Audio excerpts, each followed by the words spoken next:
From the NewsChannel 5 Network and Out and About Nashville, this is Out and About Today. Sponsored by the Tennessee Performing Arts Center. Happy holidays and welcome to a special edition of Out and About Today. I'm Pam Wheeler. On tonight's show, we're going to take a look back at 2019 and cover some of the most buzzworthy events and stories. Later in the Entertainment Outlook, Chuck will take a look at some of the year's best local theater.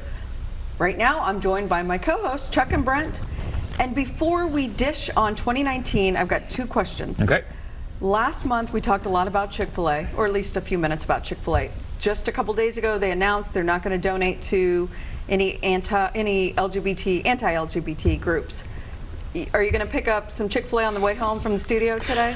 Probably not, because they've sort of done this before. Well, you know, let's just see if their actions sort of continue to follow their announcement.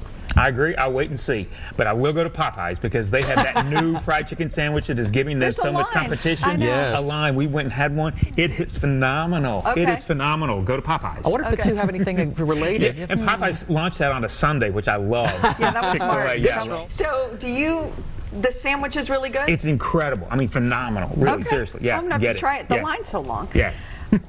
Okay, so let's look back at 29. I asked you each to just come up with a few little stories or highlights. Surprise, Chuck wants to talk entertainment. So Chuck, what do you look back and are fond of?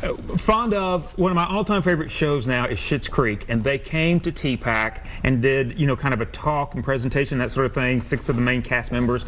It is such a joyous show. It's also edgy and, you know, biting, but they make it seem so fun.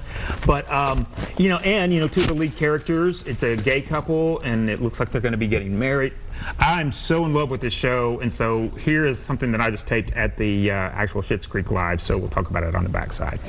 Emily, in her audition, did her scene. It went really well, but she then proceeded to sit down on a couch in the room with us, shake back and forth, lift her sweatshirt over her head, and then mutter to herself, "That was garbage. That was the worst thing I've ever done in my life. How could you ever? That's the worst thing."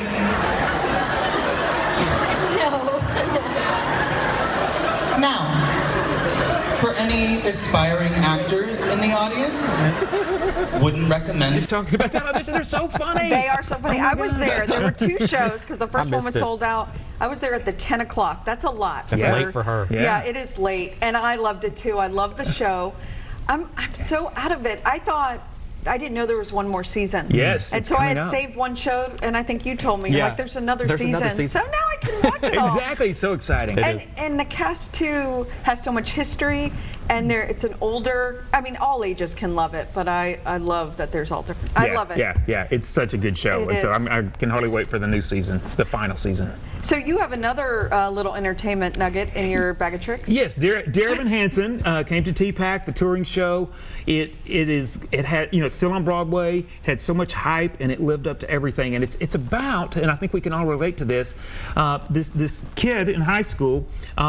He kind of makes up something that he thinks will help him socially, and of course with social media now, you know what can happen when you do. I mean, suddenly it's out there and a tragedy happens, and then he's trying to cover it, and but just the way they stage it and everything about this, and the music in it, the songs, it is just, if it comes back through here, everybody should go. Darin Hanson. I've heard that. Did you see it, Brent? Not here, no, I haven't.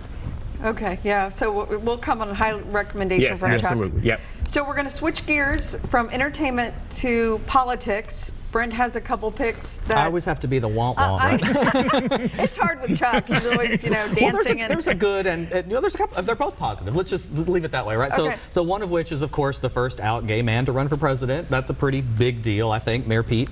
The second thing was the historic LGBTQ Metro Council election, which we also recently discussed here on the show, so I don't need to bore you with too much detail. Well, let's go to Mayor Pete. That's fine. Oh, there's the council photo there. And there's the council, yes. But back to Mayor Pete, you wanted to make a point?